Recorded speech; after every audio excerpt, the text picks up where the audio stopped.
ما کان لکم ان تنبتوا شجرہا, تمہارے ہاتھوں میں طاقت نہیں ہے کہ تم ان درختوں کو اپنے ہاتھوں سے پیدا کر لو. ہم تو بیج ڈال کے بیٹھ جاتے ہیں, سارے کام کون کر رہا ہے؟ اللہ کر رہا ہے. تو اللہ کہتے ہیں جس دن اللہ نے نا اپنی نعمتیں بیان کی ہیں کھیتی کی, لہذا اللہ کہتے ہیں یہ نعمتیں میں تمہیں اس لیے دے رہا ہوں کہ جب یہ کھیتی کٹے گی آتو حقہ, غیر مسلم کہے گا میری محنت ہے, مسلمان کہے گا کس کا احسان ہے؟ اللہ کا ہے, لہذا اللہ کا حق دینا پڑے گا. تو اللہ کا حق کیا ہے اس میں سے؟ اللہ نے کہا جب بھی کھیتی کٹے گی تو اگر آسمان کے پانی سے سیراب ہوا ہے یہ کھیت, اس میں تمہاری محنت بہت کم ہے, لہذا تمہیں 10% دینا پڑے گا, عشر 10واں حصہ. اور اگر نہری پانی سے یا ٹیوب ویل سے سیراب ہوا ہے, اس میں تمہاری بجلی استعمال ہوئی ہے, تم نے لائنیں نکالی ہیں وہاں سے, ٹھیک ہے نا, محنت لگی ہے, لہذا ہم اپنا حق کم کر دیتے ہیں, 10 کے بجائے کتنے فیصد دو؟ 5% دو. یہ کس کا حق ہے؟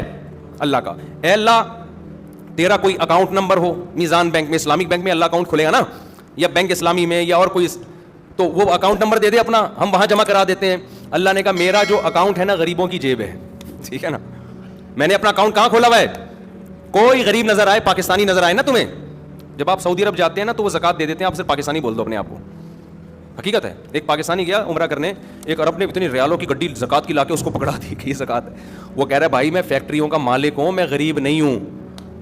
وہ عربی کہہ رہا ہے تو پاکستانی ہے یا نہیں, تو خالی یہ بتا. اس نے کہا پاکستانی, اس نے کہا پھر تو زکات کا مستحق ہے. وہ کہہ رہا ہے یار میں مالدار ہوں. وہ عربی کہہ رہا ہے بس پاکستانی ہے یا نہیں ہے تو یہ بتا. کلو پاکستانی پاکستانی مسکین, ان کا ایک نعرہ ہے. ہر پاکستانی شکل سے بھی غریب لگ رہا ہوتا ہے. مجھے تو عجیب سا لگتا ہے, چھوڑو بھی زیادہ نہیں, پھر پاکستانی بولیں گے تو اپنے ملک کی برائیاں کر رہے ہو, ورنہ آپ کو عجیب سا بات بتاؤں, ایسا ہمارے حکمرانوں نے ہمیں کر دیا, ہم کہیں بھی جائیں نا دنیا میں, کتنے ہی پیسے والے ہو, ہم شکل سے کیا لگ رہے ہوتے ہیں؟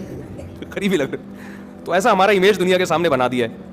اچھا بھائی, تو اللہ میاں نے کیا کہا کہ میرا جو اکاؤنٹ ہے وہ تمہیں کہاں ملے گا؟ جو غریب نظر آئے اس کی جیب میں وہ عشر ڈال دو. تو دیگر تینوں اماموں کے نزدیک, امام مالک, امام شافعی, امام احمد بن حنبل کے نزدیک تو پیداوار کا جو 10واں حصہ ہے وہی آپ کو صدقہ کرنا پڑے گا. امام ابو حنیفہ کے نزدیک یہ اجازت ہے کہ یا تو اس میں سے 10واں حصہ دے دو یا اس 10ویں حصے کی قیمت دے دو, بلکہ قیمت دینا ان کی نظر میں زیادہ بہتر ہے. سمجھتے ہو؟ تو اندازہ لگا لو گندم کی 100 بوریاں ہیں تو 10 بوریوں کی کیا ویلیو ہوگی, وہ غریبوں میں بانٹ دو یا وہ گندم ہی بانٹ دو, جیسے دونوں طرح سے اختیارات ہیں. تو آج لوگ عشر دینا بھی چھوڑ دیا, اڑا لو مزے. اور کمال کی بات یہ کہ جتنا اللہ کی راہ میں دو گے اللہ اس کو واپس بھی دے دیتا ہے. تو یہ جو کنجوس لوگ ہوتے ہیں نا, جو عشر نہیں دیتے, یہ دنیا کے بھی خسارے میں اور آخرت کے بھی خسارے میں. تو اتنا مزہ آتا ہے, زکوٰۃ نکالنے میں مزہ آتا ہے. ہمارے شیخ حضرت مفتی رشید احمد صاحب رحمۃ اللہ علیہ نے ارادہ کیا اپنا سارا مال صدقہ کر دیں, پھر ضرورت کا رکھیں. حضرت فرماتے ہیں لیکن میں نے یہ سوچ کے نہیں کیا کہ پھر زکوٰۃ نہیں واجب ہوگی مجھ پر, زکوٰۃ دینے کا اپنا مزہ ہے. نہیں یاری بات. تو حضرت اس لیے مالدار رہنا پسند کیا کہ میں زکوٰۃ نکالا کروں, زکوٰۃ کا اپنا مزہ ہے بھائی. ابے نہیں یاری سمجھ میں رہنے دو میرے بھائی, کچھ چیزیں ایسی ہوتی ہیں کہ اللہ سے محبت ہوگی تو وہ مزہ آتا ہے ان چیزوں میں. تو عشر کا, زکوٰۃ کا, رشتہ داروں پہ خرچ کرنے کا, کیونکہ آپ جو رشتہ دار کو دے رہے ہیں, اللہ کہتے ہیں رشتے کو تھوڑی دے رہے ہو, دے کس کو رہے ہو؟ مجھے دے رہے ہو تم, یہ تو میرا وکیل بن کے قبضہ کر رہا ہے, دے کس کو رہے ہو؟ تو اللہ کو دینے میں کوئی سیٹھ کروڑ پتی ہو, غریب آدمی سے قرضہ مانگے تو غریب تو سارا کچھ لا کے اس کے قدموں میں ڈال دے گا, کہے گا یار تو اتنا مالدار ہو کے مجھ سے پیسے مانگ رہا ہے, اس سے بڑی میری عزت کیا ہو سکتی ہے, کیونکہ اس کو پتہ ہی ہے وہ ایسے ہی مانگ رہا ہے, یہ تو اس کے پاس تو بہت ہے, یہ تو مانگ کے صرف یہ دکھانا چاہ رہا ہے کہ تو مجھ پہ خرچ کرتا ہے, لہذا یہ اور مجھ پہ الٹا خرچ کرے گا.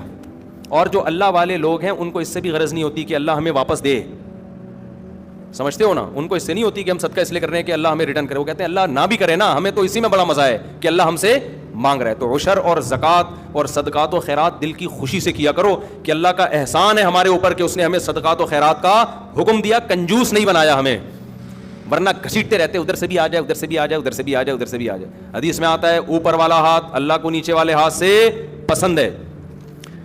غیرت پتہ نہیں کتنے لوگوں کو اب آئے گی اتنا کچھ سننے کے بعد. اگر کوئی باہر ملک میں کام کرتا ہو تو وہ پاکستانی کرنسی میں زکوٰۃ ادا کر سکتا ہے, لیکن جس ملک میں رہتا ہے اس ملک کا ریٹ لگائے گا, ڈنڈی نہیں مارے, رہتا وہاں ہے اور یہاں کے قیمت لگا رہا ہے, یہ بیمانٹی ہوگی. بے ایمانی کو بچپن میں ہم کہتے تھے بیمانٹی, پتہ نہیں یہ کراچی کے بچپن کے لوگ یہاں موجود ہیں یا نہیں, کہتے ہیں بیمانٹی کر رہا ہے, بیمانٹی, وہ بے ایمانی سے بیمانٹی بن گیا, تو وہیں کی ویلیو لگائے گا. زکوٰۃ دینے کے لیے کس حد تک مستحقی تحقیق کرنا ضروری ہے؟ کچھ نہ کچھ تحقیق تو ضروری ہے, اتنا نہیں کہ آپ اس کے گھر میں گھس کے اس کے فریج میں گھسیں اور اس کے بستروں کے نیچے گھس کے گدوں کے نیچے چیک کریں گے, ہاں تو نہیں چھپایا ہوا, اتنی تحقیق کے ہم مکلف نہیں ہیں. سب سے پہلے یہ تحقیق کیا کرو پاکستانی ہے یا نہیں ہے. پاکستانی ہے تو 99% امکان ہے کہ زکوٰۃ کا مستحق ہے, اتنا کافی ہے. 1% کے لیے پھر یہ ہے کہ آپ یہ دیکھ لو کہ اس سے 2-4 سوال پوچھ لو, بھائی تمہارے پاس گولڈ تو نہیں ہے, بھائی کوئی پراپرٹی تو نہیں ہے اضافی, اچھا بیوی کے پاس اگر سونا ہے تو شوہر کا نہیں کہلائے گا, وہ بیوی کا کہلائے گا, اس سے شوہر کا پھر بھی غریب ہونا ثابت ہوگا. سمجھتے ہو؟ تو ان کو دیا جا سکتا ہے جو اس طرح کی تحقیق کر لو. کوشش کرو زیادہ سے زیادہ مستحق کو دو نا. کتنے لوگ ہیں کھانے کو روٹی نہیں ہے. میرے پاس ایک صاحب آئے کہ میں زکوٰۃ کا مستحق ہوں, ایجوکیشن کے لیے پیسہ چاہیے. میں نے کہا ٹھیک ہے آپ مستحق ہیں, لیکن پہلے پیٹ بھرنا ضروری ہے, تعلیم اس کے بعد. بہت سے غریب ہیں جن کو کھانے کی روٹی نہیں ہے, تو کوشش کیا کرو نا جو زیادہ بیمار ہیں, کینسر میں پڑے ہوئے ہیں, علاج کے پیسے نہیں ہیں, تو جان بچانے والوں کو پہلے فوکس کیا کرو. سمجھتے ہو؟ اچھا بھائی دینی مدارس کو بھی زکوٰۃ دینی چاہیے جو صحیح کام کر رہے ہیں. میرا ایک بیان ہوا روحانی عاملوں کے خلاف کہ روحانی عامل جو ہے نا دین کے نام پہ اور یہ وظیفوں کے نام پہ نوٹ چھاپتے ہیں. کسی نے نیچے لکھا کہ ایسے بھی تو بہت سے لوگ ہیں جنہوں نے خالی پلاٹوں پہ قبضہ کر کے مسجد بنا لی, مدرسہ بنا لیا, اور یتیم بچوں کے نام پہ چندہ کر کے کروڑوں روپے کے مالک بن گئے. ان کے خلاف کیوں بیان نہیں کرتے؟ تو جنہوں نے بھی کمنٹ کیا ان کی خدمت میں عرض ہے کہ ان کے خلاف بھی میں متعدد دفعہ بیان کر چکا ہوں, بلکہ لوگوں کو بتا چکا ہوں کہ پاکستان میں پیسہ کمانے کا, حرام کمانے کا ایک بہترین طریقہ زرداری کو خام میں بلا وجہ بدنام ہو گیا. تو بھائی تو ایک جگہ خریدتا, مسجد بناتا, پلاٹ بناتا اور دبا دب نوٹ چھاپتا. ایسا ہوتا ہے.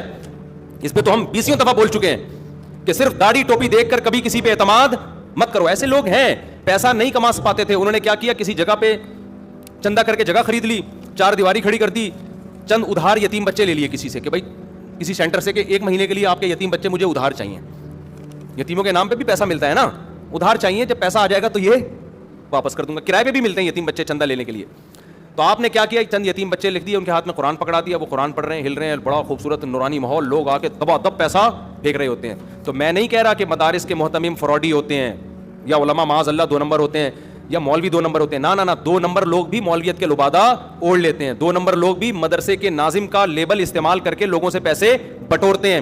تو کہیں بھی کوئی مدرسہ ہو آنکھ بند کر کے تعاون نہیں کرنا. آپ نے ریسرچ کرنی ہے, تحقیق کرنی ہے کہ واقعی یہ دین کی خدمت ہو رہی ہے, پیسہ صحیح جگہ استعمال ہو رہا ہے. ایسا تو نہیں کہ ناظم صاحب کے پیٹ میں جا رہا ہو.